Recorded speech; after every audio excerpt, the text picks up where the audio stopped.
প্রসঙ্গ হকার উচ্ছেদ। রেলকে টাকা দিলেই যে কেউ বসতে পারবে, তাই তো? মধুমিতা মজুমদারের ফেসবুক ওয়ালের লেখা নিয়ে প্রতিবেদন উপস্থাপন করছি আমি, জাকির হোসেন শেখ, আর ক্যামেরায় জিশান আলী শেখ। না, প্রসঙ্গ হকার উচ্ছেদ। রেলকে টাকা দিলেই যে কেউ বসতে পারবে, রেলকে টাকা দিলেই যে কেউ বসতে পারবে, তাই তো? দমদম স্টেশনে গীতা প্রেস, দাভা ইন্ডিয়া সহ বড় দোকানগুলো আছে শুনলাম, সেগুলো তো স্টেশনেই, প্ল্যাটফর্মের মাঝে। ওদের জন্য অসুবিধা হবে না? প্রশ্নটা তাহলে যাত্রী স্বাচ্ছন্দ্য নিয়ে তো নয়, প্রশ্নটা তাহলে যাত্রী স্বাচ্ছন্দ্য নিয়ে নয়, রেলকে টাকা দিলেই যে কেউ বসতে পারবে, তাই তো? 2006 সাল থেকে ট্রেনে যাতায়াত শুরু পড়াশোনার কারণে। কৃষ্ণনগর থেকে বিধাননগর, শিয়ালদা এবং শিয়ালদা সাউথ সেকশন 100+100 = 200 কিলোমিটার। এই দুটো লাইনই আমার জীবনের একটা বড় অংশ জুড়ে আছে। প্রথমে পড়াশোনা, তারপরে চাকরির জন্য কলকাতায় বসবাস শুরু করার পরে রোজ না হলেও মাসে 3 বা 4 বার শিয়ালদা কৃষ্ণনগর করেছি। আজ এত বছর যাতায়াতের কারণে বহু ওঠাপড়া, অনেক কিছু দেখা হয়ে গিয়েছে। এটা শুধু লোকাল ট্রেনের কথা বললাম। যারা হকার উচ্ছেদ নিয়ে পৈশাচিক আনন্দ পাচ্ছেন, সরকারি জায়গা বলে লাফাচ্ছেন, আমার সন্দেহ আছে এদের কজন ট্রেনে যাতায়াত করেন, সেটা লোকাল হোক বা দূরপাল্লার। কজন ট্রেনে যাতায়াত করেন? হয়তো ট্রেনের সাথে দূর পর্যন্ত এদের কোনো কানেকশানই নেই। স্টেশনে বা তার আশপাশে দোকানের জন্য মারাত্মক অসুবিধা কোনো দিন হয়নি, বরং অনেক সুবিধে হয়েছে। রাত 10:30 বা তারপরেও অনেক সময় দমদম বা বিধাননগর থেকে ট্রেনে উঠেছি, স্টেশন চত্বরে দোকানগুলোই তখন ভরসা। ওরা নেই মানে ফাঁকা শুনশান, ওই জায়গাগুলো ছিনতাইবাজদের আখড়া। রেল সব জানে, সব কিছু রেল জানে। তারপরেও কল্যাণী, কাঁচড়াপাড়া অঞ্চলের সব কলেজ স্টুডেন্ট, অফিস যাত্রীদের দেখতাম কাঁচড়াপাড়াতে ভিড় করে বিভিন্ন সময়ে বিভিন্ন খাবার খেতে। উভয় পক্ষ উপকৃত হতো। কৃষ্ণনগর বা রানাঘাট স্টেশনের বিখ্যাত সাদা লুচি আর তরকারি যে একবার খেয়েছে সে জানে ওই জিনিস আর কোথাও পাবে না। দমদম স্টেশনের নিচে বা মেট্রোর মুখের লাইনে যে দোকানগুলো থাকতো, হ্যাঁ, আমার ভীষণ খারাপ লাগছে তাদের জন্য। ওখানে এমন কিছু জিনিসের এমন কিছু দোকান ছিল যে জিনিস বা ওই কোয়ালিটির জিনিস ওই দামে কোথাও পাওয়া যায় না। আজ বহু বছর আমার অনেক নিত্য দরকারি জিনিস একমাত্র ওই গলি থেকে কিনেছি। গড়িয়াহাট, নিউ মার্কেটও যা রাখে না। হকার উচ্ছেদ দেখেই আমার মাথায় এসেছিল পরের দিন গিয়েই ওই দাদা বা ওই দিদিদের থেকে নম্বরটা নিয়ে আসব।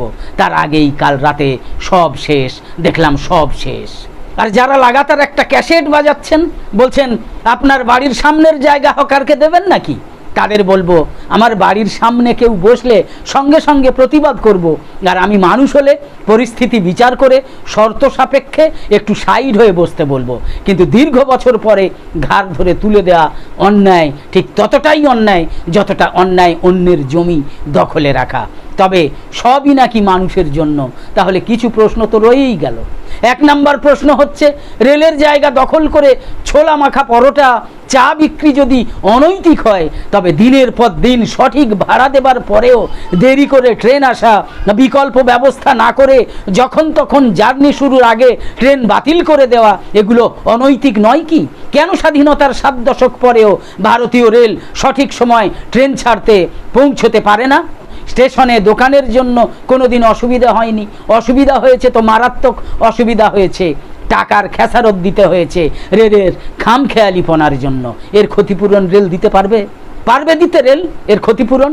বছরের পর বছর ট্রেন লেটের কারণ দেখাতে পারবে? কি কারণে ট্রেন লেট হয়? 3 গুণ ভাড়া দিয়ে ব্যাঙ্গালোর, পুনের দুরন্ত হামসফরের টিকিট কাটে মানুষ, সব কটা ট্রেন বিভৎস লেট কেন?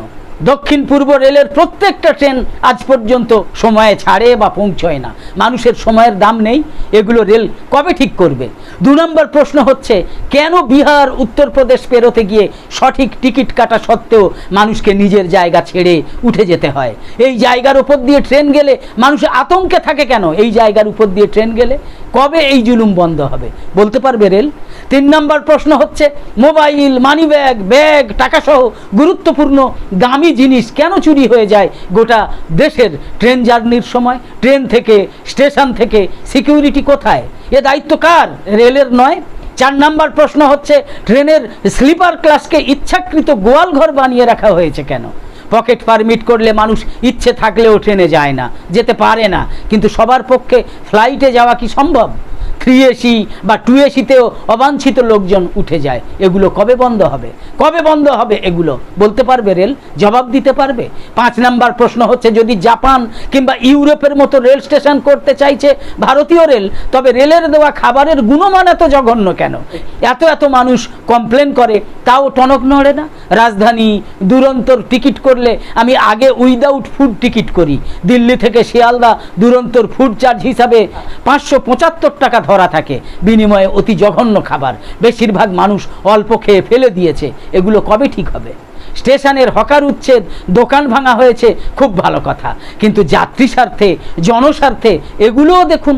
সত্যিই যাত্রী স্বার্থে দোকান ভাঙা হলে আশা করা যায় ওই জায়গাগুলো ফাঁকা থাকবে, নিশ্চয়ই ব্র্যান্ডেড নাম গজিয়ে উঠবে না ফাঁকা জায়গাতে, নিশ্চয়ই ব্র্যান্ডেড নাম দেখতে পাবো না আর। শুধু রাজনৈতিক কারণে বা দলকে সাপোর্ট করার জন্য লাফাবেন না। ট্রেনের স্লিপার ক্লাসে ফ্যামিলি নিয়ে একটু ট্রাভেল করে দেখুন, ট্রেনের খাবার কিনে খান, লোকাল ট্রেনে নিয়মিত যাতায়াত করুন, ঘড়ি ধরে দেখুন কোন ট্রেন কোন সময়ের বদলে কখন গন্তব্যে পৌঁছে দিচ্ছে। লেট করার কারণ জানতেও পারবেন না। কেন এ প্রশ্ন করা যাবে না? তাহলে হকার উচ্ছেদের সাথে সাথে রেলের এই কাজগুলো তো একান্তভাবে করা দরকার। একদম শেষে বলি, আমাদের আজকের এই ভিডিওর বিষয়বস্তু ভালো লেগে থাকলে এই রকম আরও ভিডিও দেখার জন্য ইউটিউবে নোটিফিকেশান পেতে সাবস্ক্রাইব করে পাশের বেল আইকন অন করে অল সিলেক্ট করে রাখুন, আর ফেসবুকে ফলো করে আমাদের আরও নতুন নতুন ভিডিও বানাতে এবং লাইভ সম্প্রচারে উৎসাহিত করতে লাইক, কমেন্ট এবং বেশি বেশি শেয়ার করে সঙ্গে থাকুন। তো আপাতত শেষ করছি। কামনা করি সকলে সবসময় খুব ভালো থাকুন, সুস্থ থাকুন, সাবধানে থাকুন।